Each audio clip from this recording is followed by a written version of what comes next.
One of the most powerful figures in the music industry is now at the center of a federal courtroom. The case of the United States versus Sean Diddy Combs continues, unraveling a complex web of luxury, control, and alleged abuse.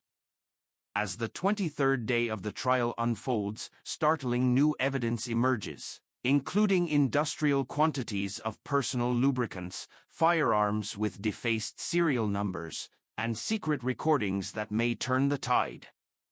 Who is Jane? Before diving into courtroom testimony, it's important to clarify a recurring name, Jane. She is a central figure in the allegations, a woman who claims she was exploited and manipulated by Combs and his inner circle. Her testimony recently concluded, but confusion still surrounds her identity and significance. A short explainer video has been posted to help clarify her role in the trial. Day 23 begins, legal fireworks. The morning started with a dispute over a government witness. Combs' attorney, Mark Agnifilo, objected to allowing a Homeland Security agent to testify, arguing that the witness had no direct knowledge of how firearms were moved or stored. He emphasized that testimony on such a sensitive topic might bias the jury unfairly. Prosecutors countered that it's standard procedure for tactical teams to secure a scene before evidence is catalogued. The judge agreed, allowing the agent to testify while noting the defense would have ample opportunity for cross-examination. Key observation: Attorney Agnifilo has aggressively challenged every piece of evidence involving weapons, prompting a sarcastic comment from the judge. The real issue seems to be your client's lawyer objecting to the concept of guns in general.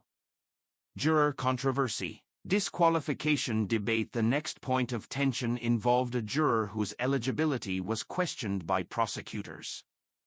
They claimed he gave conflicting statements about his residence, sometimes saying he lived in New Jersey with his girlfriend, other times claiming he spent most of his time in the Bronx. His daughter's listed address also varied.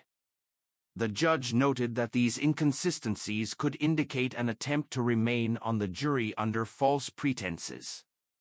Despite heated objections from the defense, including arguments about racial representation and fairness, the judge ultimately decided to replace the juror with an alternate. Search warrant fallout. What was found in Combs' home next? The jury heard from an HSI special agent involved in the raid on Combs' Los Angeles residence. His testimony detailed the breadth of the search. Every room was examined, from a recording studio to a sauna. Surprising detail: investigators recovered 200 bottles of Johnson's baby oil and 900 containers of Astroglide personal lubricant. The volume was described as industrial. They also found a safe containing Sean Combs' passport, plastic bags with suspicious substances, and women's underwear. Several firearms were located throughout the premises, including rifles, pistols, and high-capacity magazines. One weapon had its serial number machine-etched off, an illegal act under federal law. The defense responded by noting that all weapons were kept in the security room, a locked area used by professional guards, and that no guns were found in children's bedrooms or guest spaces. Still, the sheer volume raised questions. Former assistant takes the stand. The next witness was Jonathan Perez, who worked as Combs' personal assistant between late 2021 and September 2024. His testimony painted a detailed picture of life inside Combs' inner circle. Perez was responsible for coordinating royal nights, an internal term used to describe Combs' private encounters with women in hotel rooms. Duties included preparing lighting, drinks, clothing, personal items, and later, cleaning up the aftermath. He also stated that he once discovered a video on an iPad showing a woman referred to as Jane in a sexual act with another man while Combs watched. Notable twist: Perez said the video was shown to him by a videographer named Brandon. He was later instructed by Combs' associate, Christina Coram, to report such content directly to her. The video was deleted after this exchange.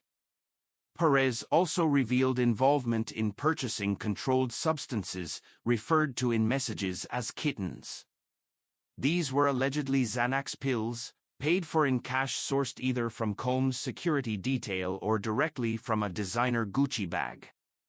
The messages introduced in court showed coordination between Perez, Coram, and others. Purchases ranged from sexual paraphernalia to mood lighting, honey allegedly for libido, and tea for Jane.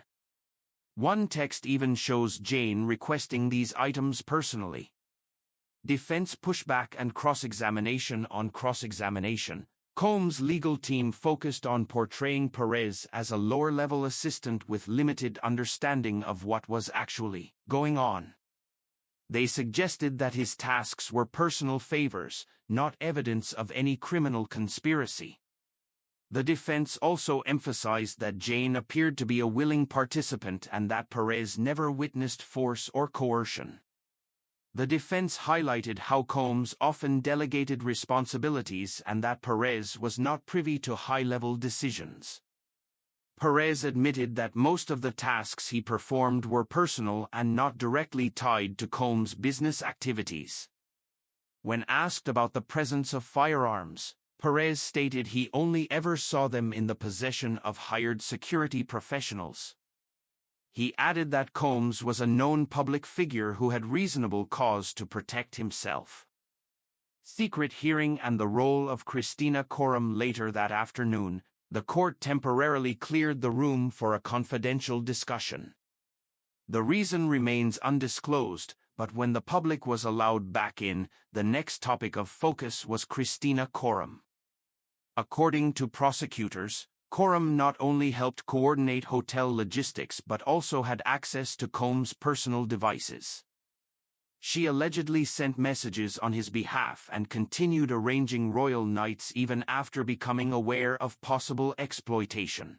Defense attorneys pushed back, arguing that Jane herself requested to stay at luxury hotels and that Coram often left the premises during those visits. Still, the judge allowed key pieces of evidence involving Coram to be included.